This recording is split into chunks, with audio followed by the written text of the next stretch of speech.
Here I am. I see you. Hello. Good afternoon, everybody. It's been an adventurous day so far. Woohoo! I am looking at the list of attendees, and I know I've got a couple of your charts here. I'm going to do my best to hit as many charts as I can, as quickly as I can. And we are all going to say a prayer that while I'm doing this, my poor kid who is not feeling well makes it through the hour. She's well dosed with Tylenol, and I feel so bad for her. So she's literally behind this wall.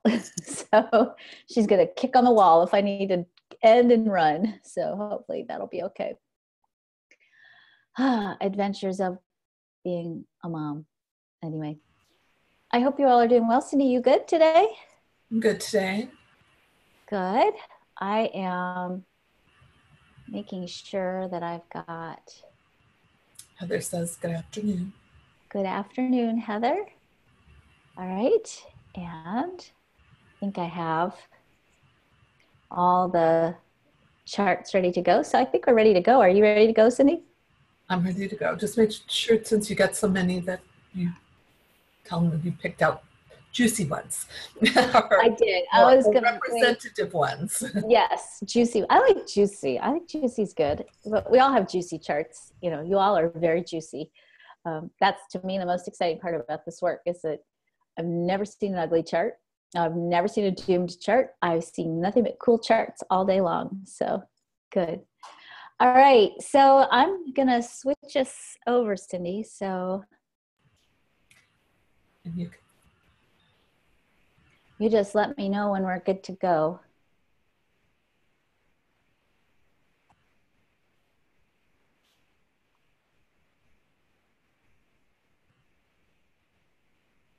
It takes a second. It's interesting how slow it is. I would say it was my wind out here getting blown away. Oh yeah, how's it going there? Cindy's on the East Coast in the middle of a bomb cyclone. How's that? Mostly just windy. So yeah, nothing, no snow, no weird stuff. So not where I'm at, but further up around Boston they could be getting. Yeah, it looked pretty bad. So if you're up there, please stay inside and stay warm and safe and dry and don't blow away. On Facebook now. I am live. It's still telling me I'm setting up. Good morning, evening, afternoon, whatever it may be for you. I see it now set up. So hang on a second. Are we still good, Cindy? So good. This is Karen Curry Parker. I'm Karen Curry Parker. And welcome to this afternoon's Quantum Alignment Show. We're going to do something a little bit different today. I have been inviting my people, my subscribers, people who are friends of ours here on Facebook, to submit their charts with their biggest human design question. We got a lot of charts. So I'm not going to go for more than an hour. I have done 7 hours of chart reading straight one time. That was fun for me. I think it almost killed Cindy. So I'm not going to do that to Cindy ever again. But I went through the charts, and actually Kristen, my assistant, and I went through the charts, and we looked at which ones have questions that can be translated to some of the more common questions that people have about human design. So I'm going to choose, I actually have chosen 10 charts. If your chart has been chosen, don't worry, I did take your birth information off. So we just have your first name. Actually, we don't have your name, you just have your initials. I have your names. I'm going to look at your question, and I'm going to make sure that the way in which I answer the question is relevant to everybody's chart, because every chart has a teaching possibility in it. And my goal and my intention is, as we go through this material, that I give you, even if I didn't personally select your chart, information that's going to help you deepen your understanding and your awareness of who you are and how your chart operates. So you will get the most out of this broadcast if you have your human design chart ready. If you have never had a human design chart done, or if you need a different human design chart, or you just discovered your birth information. This happens a lot for us. People get a chart and then all of a sudden a year later, they're like, oh, I just found my birth certificate and the birth time is wrong. So if you need a more updated version of your chart, please either visit understandinghumandesign.com, or you can just send us an email straight, Karen@joyfulmission.com. Either way, give us your birthday, birth time, and birthplace. We'll make sure you get a chart. We'll make sure you get a nice little report to go with it so that you can understand what that chart means. And let's get going. Let's get, is there anything we need to share that we're doing exciting this week? I have one thing I want to share with you guys before we get rolling. I just want you to mark your calendar now, and I will talk about this again at the end. Mark your calendar, because on Monday, this upcoming Monday, March the 5th at 9 a.m., we are doing a special quantum alignment show right here on this Facebook page. We're going to be doing a special quantum alignment show. I'm going to be talking to Lynn McTaggart, author of The Intention Experiment and her new book, The Power of Eight, which we're going to be talking about. We're going to be talking about the power that we have to heal in small groups and the mirror effect when you serve as a healer, how whenever you intend to work and heal someone else, how that actually reflects back and gives you healing energy too, among other lots of cool scientific things that we're going to be talking about. So join us here, 9 a.m. Central. This is going to be a powerful, powerful interview. And if you join us live and you make a comment, and or if you share our broadcast, we will go find you. We will make a note of who you are, and your name will be entered into a drawing to win a free copy of Lynn's brand new book, hard copy, a beautiful, beautiful book, beautiful book. So I can't wait for that. That's going to be a fun and exciting thing to share with you guys. So give me just a second. I'm going to shift screens so I can show you guys the charts that we're going to be looking at. And give me a second as I work through this with Cindy, because I have to make sure that everybody can see this. And I think that's the way to do it. How's that? Is that good, Cindy? I'm not hearing you, Cindy. Did you blow away? That is okay. Good. Although it's a little different. I mean, we can see Trisha's question, but not so much her chart. I'm going to move the chart in just a minute. I need to read the question for a second, then I will scroll it up. So the question here, this is Trish. When one has predominantly undefined energy and or gates which amplify others' energy, how does one find, know, or identify one's own identity if it always feels so heavily influenced by others? How might it feel? What might it look like? What a great question. All right, so here's Trisha's chart.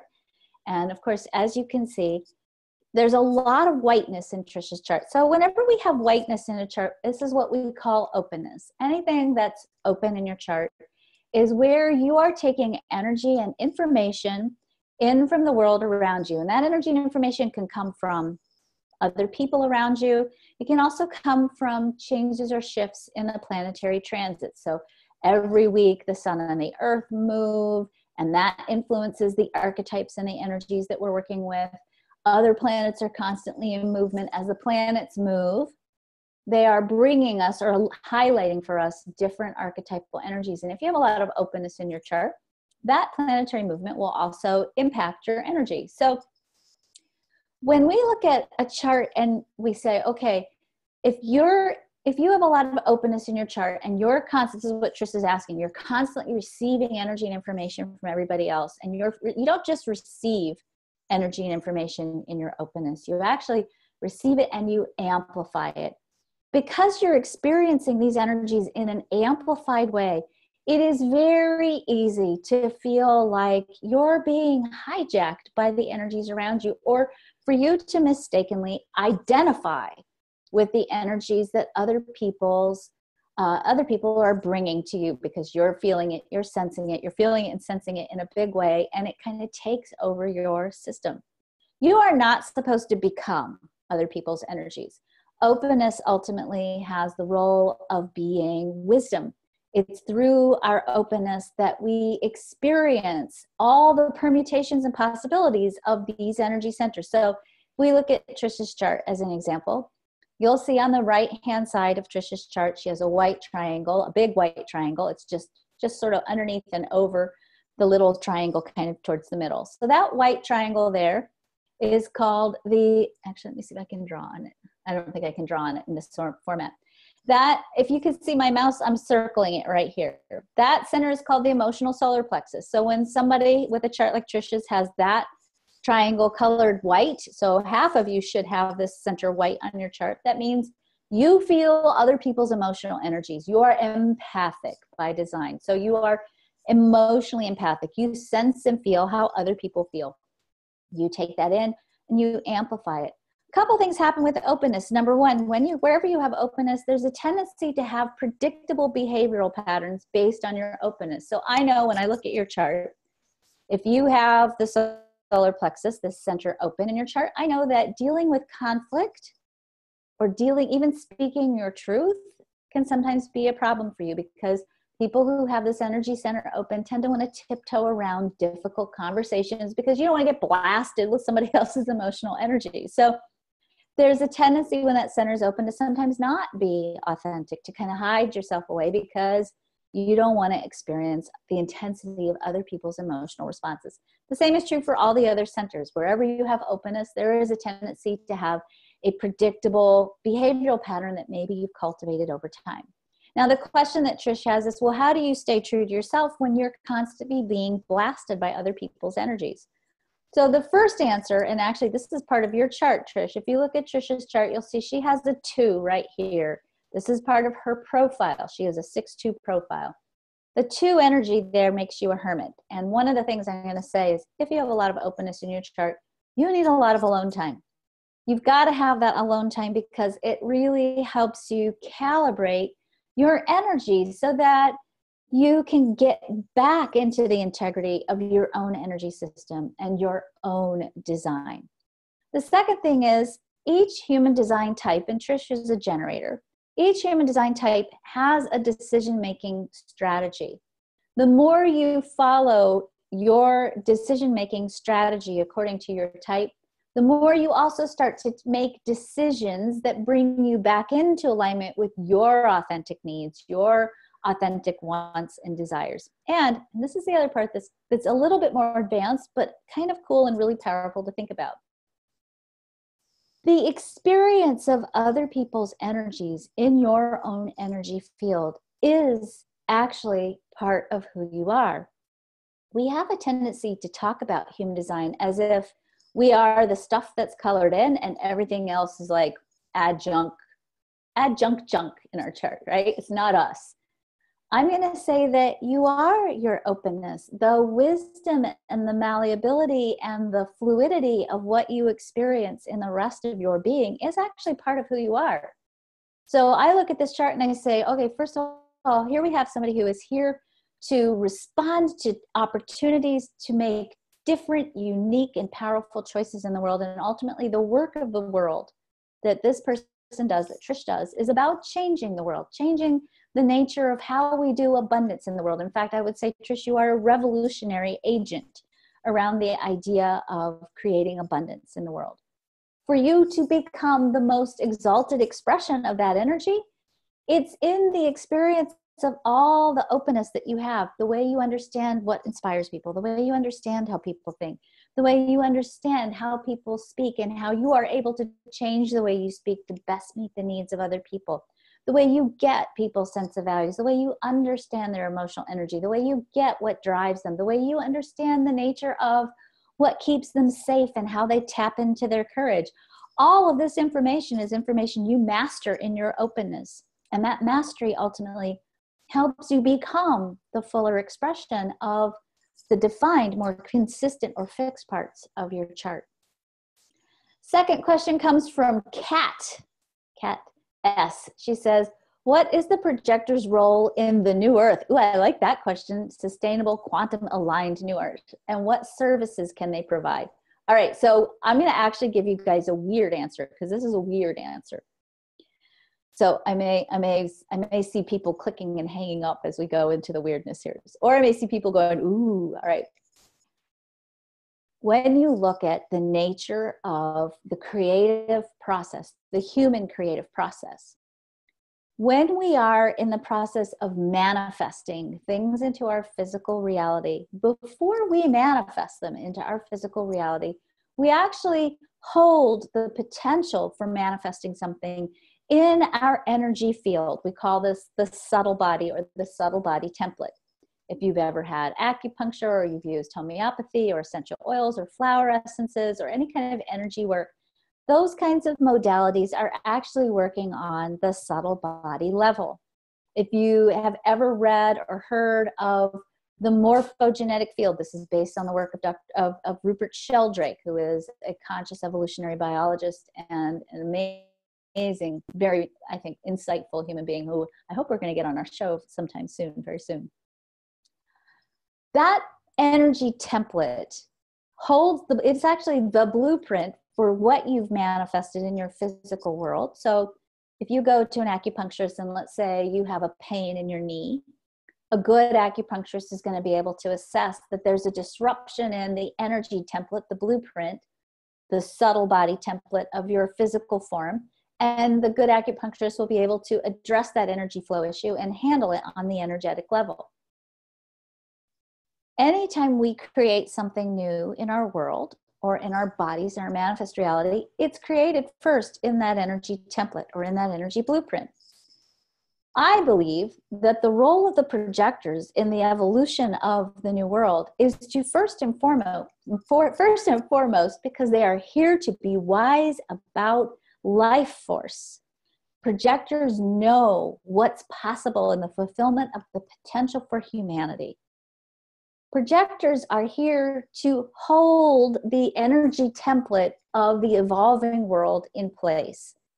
And one of the reasons why I personally believe that projectors get so burned out sometimes from seemingly doing nothing is not because they're not doing nothing, because they're not. It's because they're constantly working on this energy grid, stabilizing it, keeping it clear, making sure that the template that's already in place for this new world, they're holding that template in place. They're aligning that template. They're scrubbing it and keeping it clean so that it stays in the flow of the possibility of what's coming next. So that's what I think projectors are here to do. I would say the most important thing that any projector can do, and this is, if I get all my projectors to get this, then I could be happier about the pain of the projector. You have an incredibly precious and powerful and important role in the world. And if you could get the value of who you are and what you do, if you don't do anything else, if you could just get the value of yourself, the preciousness of you as a projector, and hold that value, meaning don't let yourself be sidetracked by things that aren't right for you. Don't take any and all invitations just because you've got one. Take the right invitations that are worthy of you. Take the invitations that allow you to serve at your highest level, and value your cycles of rest, value your insights and your knowledge, and value yourself enough to wait for the recognition from the people who really get the preciousness of who you are. So that would be my response to that question. Number 3, this comes from Dion. Dion says, how do I utilize the channel from the emotional solar plexus, that's this brown triangle over here on the right, to the throat, the 1222? So I'm not sure what the utilize part means, but let's talk about it for a second. Anytime you have that center colored in, and this is true no matter what channel defines it. And actually, if you go, Cindy, we did a whole thing on emotional energy at one point, didn't we? Do we have that video handy somewhere? Yes, I think we have it on the Facebook page. I can put a link in the comments. Okay, so this is a topic that could take hours, and if I really went deep into it, it would take hours. But I'm going to do a quick skip over it, and Cindy's going to put the link in the comments below. The emotional solar plexus, when it is colored in, it has its own source of emotional frequencies of energy. The purpose of the energy of the solar plexus is to create. And let me just really be clear. We all have a solar plexus. Half of you have it colored in, half of you have it white. We all have the capacity. In fact, we're all hardwired to use this energy as a source of our creative capacity. This center is the center for articulation. It's got poetry in it. It's got music in it. It's got the next new exciting new experiences in it. It's got intimacy in it. It's got alchemy in it. It's got creativity to the nth degree in it. It's got sex and sexuality in it. It's got the energy for love in it. This is a juicy, juicy center that really defines the capacity for humans to create. When it's colored in, it means that you have your own innate natural emotional waves. And those waves are waves that are about integrating and aligning and experiencing on the inner plane. When do you have right vibrational alignment, i.e., when are you in alignment with faith of creating whatever it is you're seeking to create? We all create from a vibrational place. We all create by virtue of the frequency of energies that we hold. So the meanings that you have about your life, like let's say, think of, this is a word we've been playing with a lot last month in February when we had Heart Month, right? We talked a lot about soulmates last month. Soulmate in and of itself is a neutral word. It's the word that can have a bajillion different meanings. And if I took a poll of all of you, you would have a whole bunch of different meanings around the word soulmate. It's the meanings that you give archetypes, concepts, experiences. It's the meanings that you give that actually trigger the vibrational energy that you hold around those words. So when I say the word soulmate to you guys, what actually happens is that word triggers in your brain a photon storm, a storm of light. That photon storm in your brain actually triggers the production of neurotransmitters. Those neurotransmitters in turn stimulate an emotional response. That emotional response calibrates your heart, and your heart, which actually contains a magnetic resonance field, begins to draw into your experience things that match the meaning that you have around the archetypes or the words or the concepts that you're thinking of.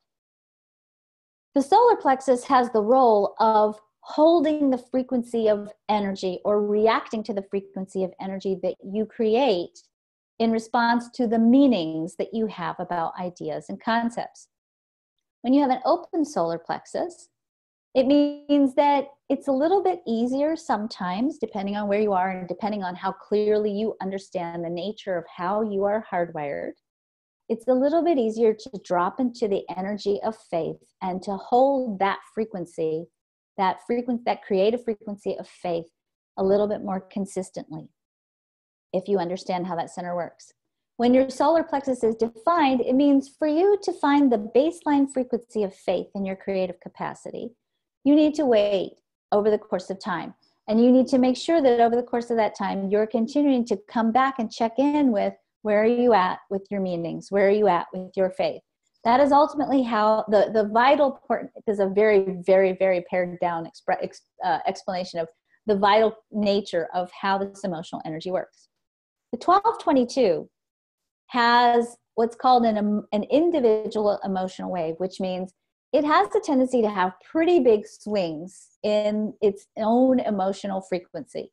Those swings can be outward expressions of excitement and joy and positivity, and then they can be more inward in the lower ends of those waves, more inward expressions of integration, sometimes melancholy, bittersweetness. Sometimes it's just a lower part of your, not lower, but an inner part of experiencing your creative energy. So the way I like to teach is that if you have emotional energy defined in your chart, you have inner and outer cycles with your creativity. You have expressive cycles where you're out in the world sharing, and you have inner cycles where you're more inside yourself, calibrating and sensing and feeling.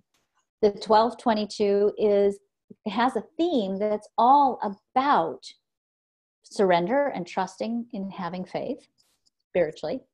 It's also about articulation, being able to speak about things, being able to speak about innovations, being able to speak about new ideas and creativity. And it is an energy center, a channel rather, that has associated with it the energy for speaking, for poetry, for being very eloquent and grace-filled. It has the energy for romance, for music, for being powerful in the way in which you use the voice as a creative tool. But it's going to be powerful and expressive only when the timing is right and the energy is right. So if you have this energy and you're not in the mood, so to speak, you can also sometimes struggle here to really express the power and the depth of your passion. And so sometimes people with this energy they feel shy, and it's not shyness necessarily. It's that recognizing that when the timing's not right, it's very difficult to go out and just express this energy.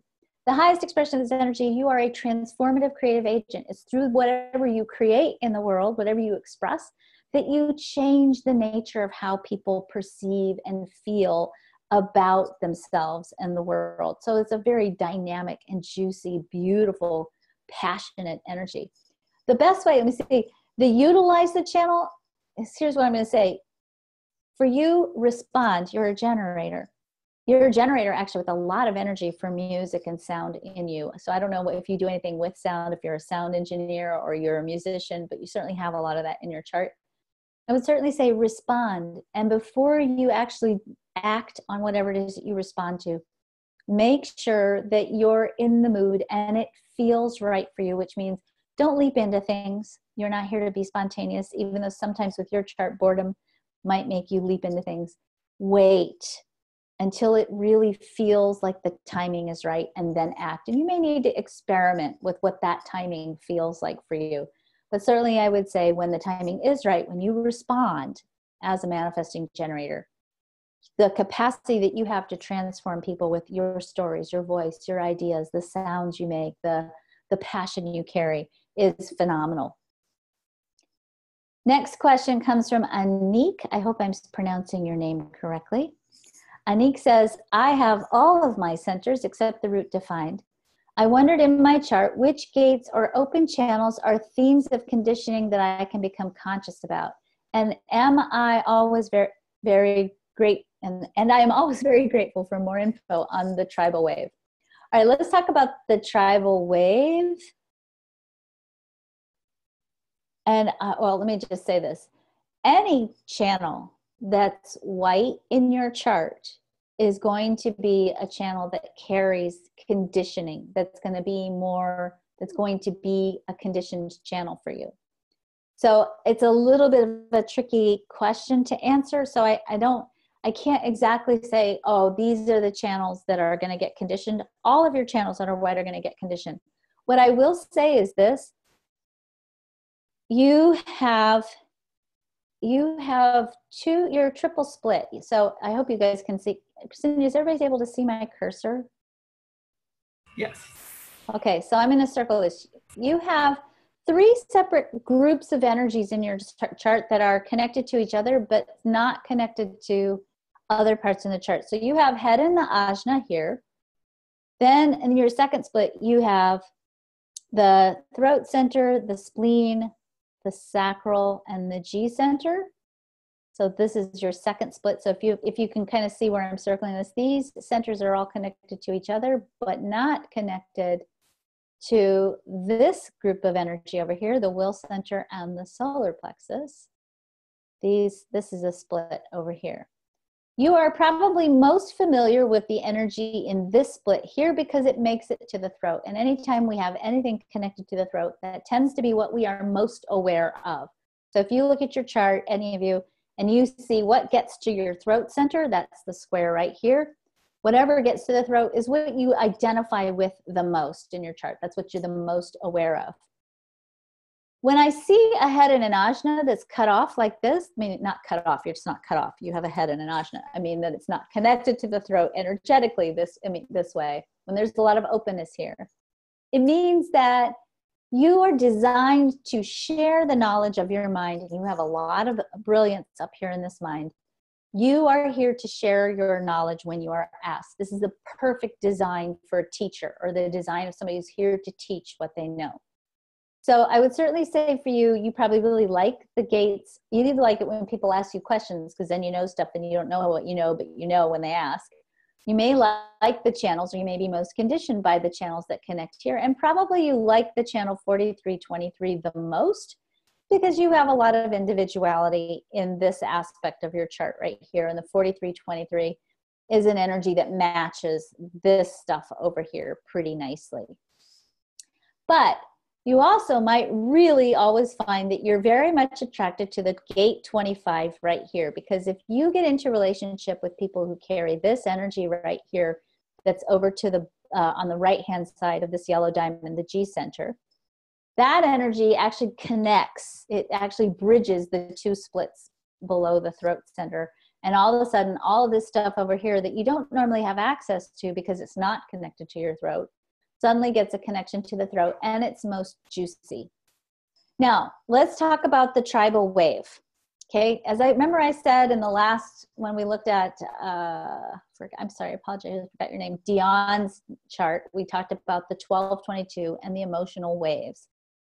There are three kinds of emotional waves, and they are defined by which channel you have in your chart. And again, Cindy's going to post information about the emotional solar plexus below, but the channel that defines your solar plexus here is what we call a tribal channel. So you have a tribal emotional wave.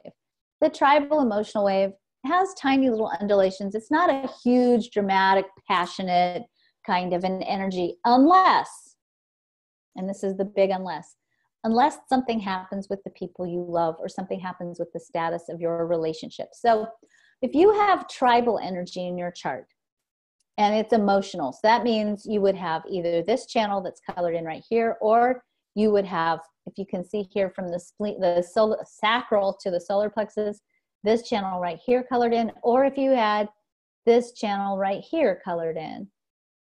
You know, any one of those three channels, so the 4037, the 59.6, or the 1949, if you had any of those three colored in, any or all, or one or all, or any combination thereof, you would have what's called a tribal wave. Now, the tribal wave, most of the time people who have a tribal wave, they don't really feel it because it's not that big of a wave. The time when it's most noticeable is if something, as I said, if something happens to your family, something happens to your loved ones, if something happens in your relationships, particularly for you, if somebody doesn't keep their agreements with you, if you have a deal or a bargain or you've got a contract and they break that contract, then the tribal wave gets activated and then you feel it in a big, big way. So that's really kind of the nature of how that operates. So next question, Aileen says, I'm an unconscious manifester and I wonder how much I misunderstand myself and believe I'm a projector. That's an interesting question. It's kind of not a question, but let me speak into that just a little bit. What I'm going to say is that when we say you're unconscious in your definition or you're an unconscious manifester, what Aileen is saying is that the connections that connect all of these energies that bring this motor at the bottom, the root center, up to the throat center, is that some of these connections are unconscious. So whenever we have unconscious definitions, sometimes we're not as consciously aware of the energy as we would be if it was all black in the chart. So anything that's red, we call it unconscious. Anything that's black in the chart, we call it conscious. I'm a little bit different in how I teach about that, because what I teach when I look at a chart is that the definition of the intention of your soul is in the conscious part. So that's in all these black parts. This is where your soul, the code for your soul purpose is contained. The code for your life purpose is contained in the red pieces. And the more we journey through life, especially after we cross that 40-year mark, the more we are conscious of what is unconscious in the chart.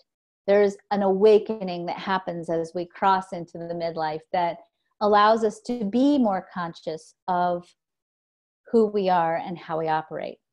I look at your chart and I see the thing that I think maybe is the most confusing to a certain degree about you feeling and sensing who you are is not so much the manifestor piece as it is two things. Number one, you have an open G center, and you have an open G center with the 15 underneath it. Now, the 15 is the gate of extremes. And the G center is the center for love and direction. It's also the center for identity. And in fact, 3 weeks ago, I did a whole quantum alignment show about the G center and the heart of who you are. When this center is open, because it's an identity center, it's very easy for you to have a very malleable sense of who you are. So your identity can change depending on who you're with. It can change depending on where you are. And so your sense of self is very fluid. Because you have the 15 underneath here, the gate of extremes, it also means that if you're not careful, you will become whoever you're with, and sometimes even in an extreme way. You'll take in somebody's identity so deeply, and you may, in an extreme way, really kind of mold yourself in a chameleon-like way to whoever is around you. So one of the things that's really important for you is to recognize that you have got to have alone time. And for you, that 15 energy also is really powerful when you get yourself out in nature. If you have the 15, being connected to the natural world is part of your energy field. And you may find that you have an easier time getting rid of energies that don't belong to you out in nature. Go for a walk, go out in the forest, go for a swim in the ocean, whatever. That connection to nature will help you discharge a lot of the energies, or the confusion even sometimes about who you feel yourself to be. On top of that, you are a 1-3 profile. You're a third line energy. So what happens when you're third line energy is that you have a life path, especially before you're 40, that's all about experimenting and exploring, including experimenting and exploring in nature, and experimenting and exploring with your identity, and experimenting and exploring with your life direction, your life path. So it may be for you that what's really going on here is that you're still experimenting and exploring, and maybe there's still learning here about you teasing out whose identity you're really experiencing in the moment. Next question comes from Paula. Paula says, my biggest question about my chart is this: is there anything in my chart that would hold me back from releasing forgiveness for myself? Wow, that's a great one. I don't think I've ever had anybody ask me that question. So it's really kind of interesting. I'm actually literally looking at your chart, Paul, and going, the things that I would expect to see with that question are not on here. So here's a couple of things that I'll throw out as possibilities in your chart. First of all, you have the 1-8, and you have the sun in the 8th gate, the moon in the 1st gate, giving you this whole channel here. This channel oftentimes makes people feel like they're here on a mission. They've got something to do. Their contribution to the world is going to change the world. And it can be a really heavy, heavy energy, like an energy that feels almost like obligation. Like I have an obligation because I'm on a mission. And so sometimes I find that people who carry this energy, now you're a 1-4, I find that especially if you are a 6-line profile and you carry this energy, there's this deep sense of, if I make a mistake, if I don't get it right, if I screw up my life path, if I'm, then I'm failing my mission. And there can be a real deep angst around failing or feeling like you failed your mission. Now, the only other thing that I would say in your chart is perhaps holding you back from forgiving yourself is, well, 2 things. Number 1, you have a defined head anajna. Sometimes when you have a defined head anajna, it's hard to let go of old thought patterns. So I certainly would invite you to look at really using powerful tools to get into your mental and emotional body, or your mental and emotional body, and really clear out maybe the trauma and the pain of what's come before. So I would highly recommend that you work with somebody, one of our quantum alignment specialists. If you go to the healingbahumandesignSystem.com webpage, you can find specialists there, or send us an email, Karen@joyfulmission.com. You probably could use some support in clearing those thought patterns and working with the quantum alignment system. Actually you work with the system for an hour, and actually upregulates your gene regulation, and on top of changes old thought patterns. So get in here and let's change some old thought patterns. The second thing is you're a 1-4. And a 1-4 profile is what we call a foundational profile. You are here to get to the foundation of information and the foundation of what it means to be in relationships. And 1-4 profiles, and if you're a 4-1, the same applies to you. 1-4 profiles and 4-1 profiles need to have a foundation of their life set in place. And they don't like limbo, and they don't like the unknown so much. And so sometimes doing things like letting go of the past and moving forward takes a little bit longer for 1-4 than maybe other profiles. So again, I would say for you, maybe getting some additional support in working with releasing some of these patterns. You are here to be different. You are an incredibly powerful human being. You're designed to be a powerful leader. You're designed to be somebody who transmits a message to the world. You're cross of contagion. You know, you're here to share whatever it is you've experienced and whatever it is you know. I would take a big leap to say that for you, part of this forgiveness process is part of what you're here to teach. So it seems like it's maybe a really important process and message for you to work through, or a journey for you to go on, and that in going through that journey or through that process, you will discover even more deeply what it is that you are here to share with the world. Oh, here's a long one. Whoa, okay. How are we doing for time, Cindy? We good? We have about 20 minutes. Okay, good. Okay, next question. Suzanne R. says, I have a question about my 11-year-old son. He dropped out of preschool at 4 years old, resisted elementary through 3rd grade, even though he did have kind and gentle teachers, lots of friends, and no obvious challenges. By 4th grade, we began homeschooling using the unschooling method. Early on, we tried various homeschool classes like horseback riding, natural building, wildlife museum classes, but he resisted everything until I finally stopped bothering. Now my challenge is to give him enough exposure to life that he doesn't end up living in my basement for life. I think you and I raised a kid. Mine's a little older than yours, but I think same kid, different body. He literally resists everything. Field trips, travel, reading. I let him choose what he is interested in, but the challenge is he doesn't seem to be interested in much beyond his video games and playing basketball and such with friends. He's a great kid. Every adult who meets him comments on how sweet he is. My challenge is trusting the process. I've done enough research on homeschooling to know the kids turn out fine. They do. I did it. Cindy did it.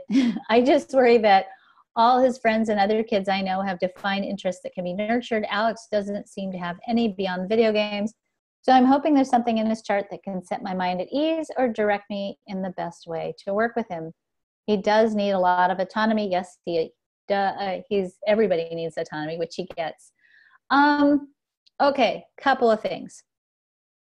Number one, the first thing that pops out in this chart is that there's boredom here in this chart, and there's also an enormous amount of creativity and fantasy. So this configuration here, especially this 4130 and the 36, this is actually called the experiential way. This is all about fantasy, desire, and trying the next new thing. But let me just say, it's the next new thing, but if the next new thing isn't that exciting, or if there's sort of an ennui around, it's not really worth my effort, there is also in this, just showing you this here, there's quitting here. In the 49 especially, there's quitting. Now, that being said, there's a lot going on here, and actually I would really like to hopefully get a chance to do a reading for you on this one. This 49 energy is also not just quitting, it's sensitivity. And people who carry this energy can be deeply sensitive. By the way, he also has the 5. And so I don't know if you guys have a dog or a cat or something, but even though he's on the video games, he may actually need a little bit of an extra push towards getting outside. I mean, I might suggest that one of the things you might want to do, and I don't know how old he is, and I know sometimes, when they get to a certain age, it's not like you can pick him up and put him in a car. But getting him opportunities away from the computer where that's not an option, where he can go outside, that actually might be really good for him. Again, I get it. I don't know what his age is, and I know I literally had the same kid, and we did World of Warcraft finally for years, and I could not. There was nothing I could do short of threatening him, which didn't work. And let me just assure you that even though he did World of Warcraft for years, he's fine. He actually took up martial arts at a certain point and became a martial artist. So it worked out okay in the end. But I would certainly say, find the theme of fantasy here and the power of fantasy as part of his creative gifts is huge for him. And so I would look at modifying or seeing if you can augment what's going on with the video games with some element of fantasy. I mean, if this was a kid, and I don't know if he's in middle school or high school, things that I would look at with him or look at ways in which I would integrate homeschooling lessons with him might be doing things like exploring fantasy themes and even exploring fantasy themes in the context of mythology. I would look at potentially doing anything that involves coding. I would look at potentially getting him involved in anything like either Comic-Con or Cindy, you probably know this because your daughter's into a lot of she's a very, very creative soul too. What's the one that's not Comic-Con, but where they dress up, everybody dresses up? I guess it's Comic-Con, isn't it? Well, Comic-Con, or there's Dragon Con, or Dragon there's Con. cons all over the place. There's all the cons. Go for the cons. And I just think to the best of your ability, finding ways to integrate some of the basic educational things. I'll tell you, as I said, I'm probably really biased on this because my son was way into this, very much like your son, and there was nothing I could do with him. There was no creativity, no creative way for me to push or budge him. He was deeply stubborn by design. By the way, your son is so creative. He has the 41. The sun is in the 41 position. I mean, this is super, super creative. So I would really say it's probably going to go somewhere. It might not look like it is right now. He's integrating, but it'll get there. I ended up integrating math on World of Warcraft. My son became the treasurer of his World of Warcraft team, and he actually was responsible in his group with running all the auctions and running all the way I don't know exactly how it works anymore because it's been a while, but he was running all the auctions for all these adult players on World of Warcraft. So he was doing all the financing and everything on the game, and this is how we integrated the math piece. But Carolyn Griffin mentions Ren fairs. Ren fairs are great. There's parts. There's the society, and the characters in the video. Absolutely. Yeah, and even the society, we also did this. We did the Society for Creative Anachronism. I totally forgot about that until you said that.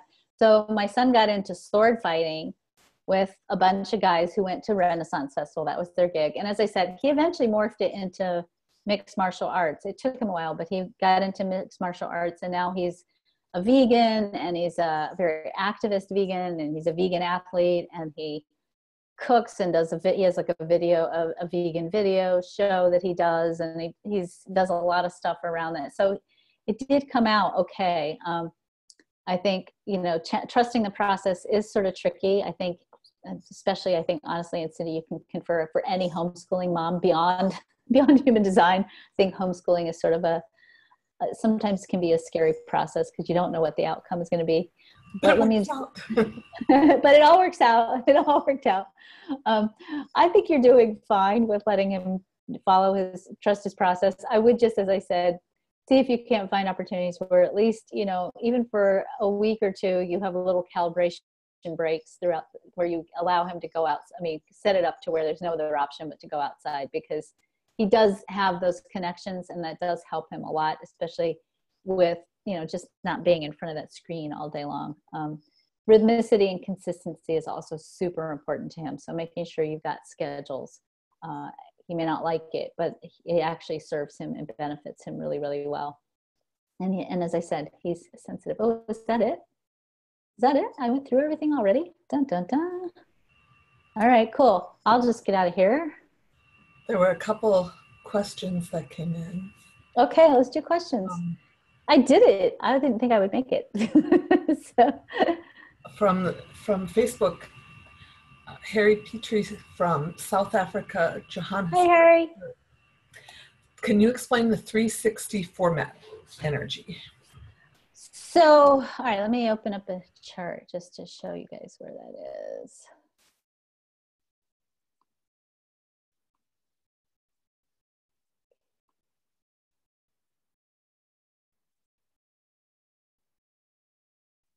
Did I? Wait, how come this was, wait a minute, I found some more questions. What happened here, Paula? How did I get to 11? Way down. Did I? Okay, I didn't finish them all. Never mind, I didn't finish them all. Okay, let me do the format energy. So let me go back, because for whatever reason, I thought that wow, I skipped a lot. How did I do that? It must have been a very important question to answer that one. Wow, I guess so. I mean, that was just like slipped right through here. Okay, Henry, I'm sorry. These three channels right here between the root center and the sacral are called the format energies. Those energies, when they are defined, when the channel is all the way colored in, let's see if we have an example here. Wow, I can't believe I did that. So interesting. I don't have an example here that I can show you guys on these charts. Oh, you have no format energies in any of these questions. Okay. So when any of those channels are colored in, they operate in pulses, meaning the root center, which is the square at the bottom, is the adrenaline center. The adrenaline center pulses on and off. Okay, it turns on and it turns off. You have cycles of a burst of adrenaline energy, then you have rest cycles. When you have that center, that channels colored in, it means you have fixed rhythms in how your adrenaline energy works. It's either on or it's off. And sometimes when it's off, it's difficult to get your mojo going. It's hard to get moving. So when you have the 360, it means you are designed, that's the one in the middle, when this is all the way colored in, you are designed to respond to opportunities for work that are transformational, that are what we call mutative, meaning they bring change. So you like work that's different. You like work that brings change. You like work that makes a difference in the world in that respect. It's also, because it's a sacral energy, it's an energy that's about responding to sexual opportunities. And when the 3 and the 60 come together, or when they are part of a sexual relationship that ultimately produces children, what happens is the children themselves oftentimes are carrying the energy code for the evolution of humanity. They bring the new energy, the new manifestation of energies on the planet into being through their life and through their cellular expression. It's in their DNA that they're change agents. So I hope that answers it. That's kind of fast, quick, and short version. Okay, I'm going to do this one at least. Karen, my biggest question is, what is my place role as a generator, and why do I struggle with showing up as myself? As a generator, you are here to find what you love to do, or let what you love to do find you, respond to it, and then go do it. Here's why you have the biggest adventure in showing up. You have an open throat. So you're a generator with half of the centering circuit. You're here to follow your own conviction. You will go and do your own thing. You have your sun in the 15, which means whatever you end up doing in a big, big way. You have a karmic path, meaning people project onto you what they want to see or what they need to see through what actions you take. That can mean that you can be inspiring and you can lead people in a brand new direction, but it also means the timing has to be right for that. And with this open throat, sometimes it's hard for you to be heard, because people are going to hear what they need to hear when you speak, not necessarily what you're saying. So big thing for you in terms of visibility is, number one, this has nothing to do with what's defined. Number one is this right here, your will center. You have got to do exactly what I told the projectors to do at the beginning of this call. You have got to be madly and wildly in love with yourself, and you have got to stand in the value of who you are, and do not accept any opportunities, or don't put yourself in environments where you are not being valued and seen for who you are. And the way to get seen for who you are as best as you can as a fifth line is to be in your value. Don't compromise your value. And it's not about action necessarily. It's about holding the energy frequency of value. The second thing is, you are a fifth line. People are going to see what they need to see to be healed when they're with you. They're going to see what they need to see. Don't take it personally. They might be seeing what they need to see, and you might be more visible than you realize because of that. Secondly, or thirdly, or fourthly, the best thing you can do to be seen is to create, I don't know exactly what your business is, Karen. Oh, okay. Let me reframe this a bit. So you struggle with showing up as yourself. Here's the thing. I don't think you're struggling to show up as yourself. I suspect you are. I think what's happening is people are projecting onto you and it feels like you're not being seen for who you are. The fifth line carries with it its own unique challenges. It's a beautiful line. It means that you have a life purpose that is ultimately about bringing people together, about unifying people, about serving as a karmic mirror for the world. It can be sometimes, if you're not seeing the value of yourself, it can sometimes really feel like you're not being yourself in the world because people aren't responding to what you're actually doing inside. It's not about you. It's not you.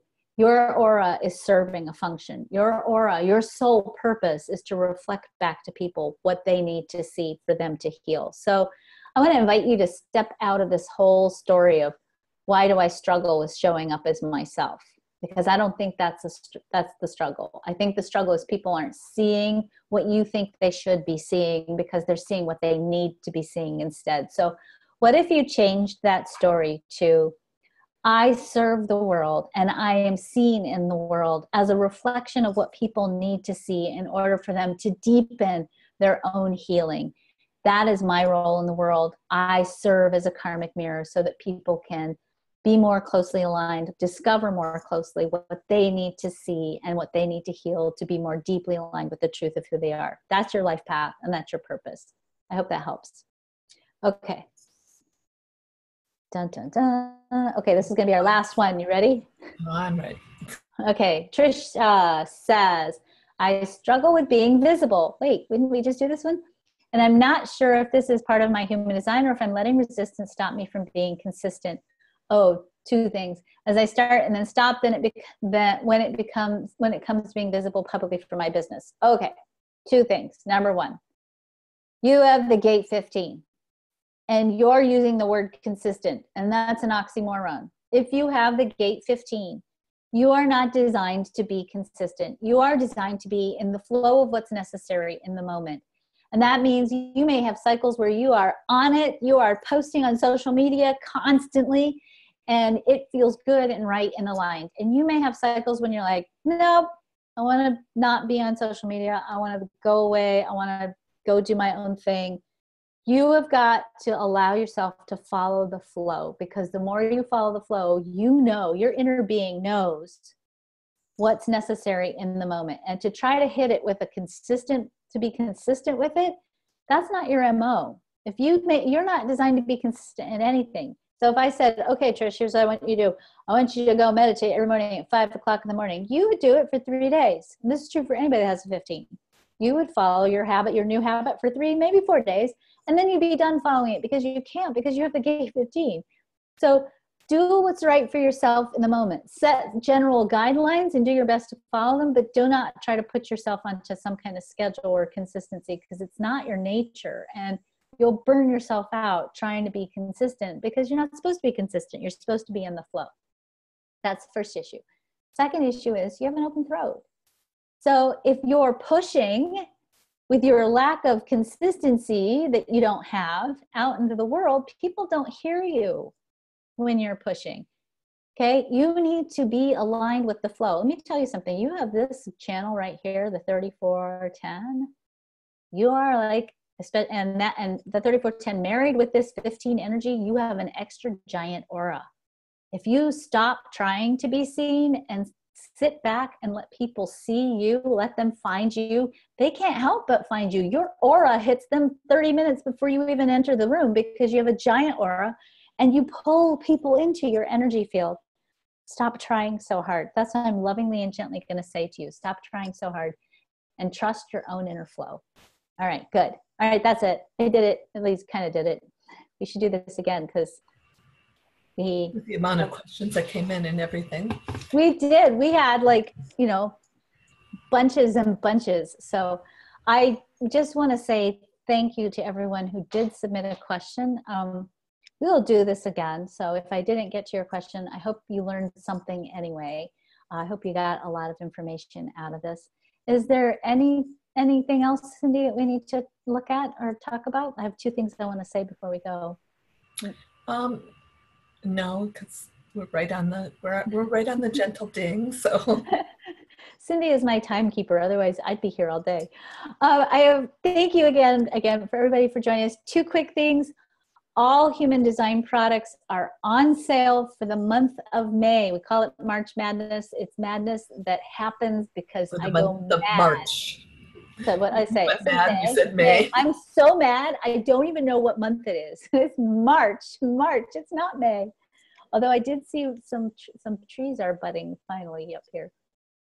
Let me start over. In the month of March, which is the month that started yesterday, all Human Design products are 35% off on sale. So 35% off on sale. 25% off? 25% off on sale. Karen would give everything away. Okay, I'm going to start over.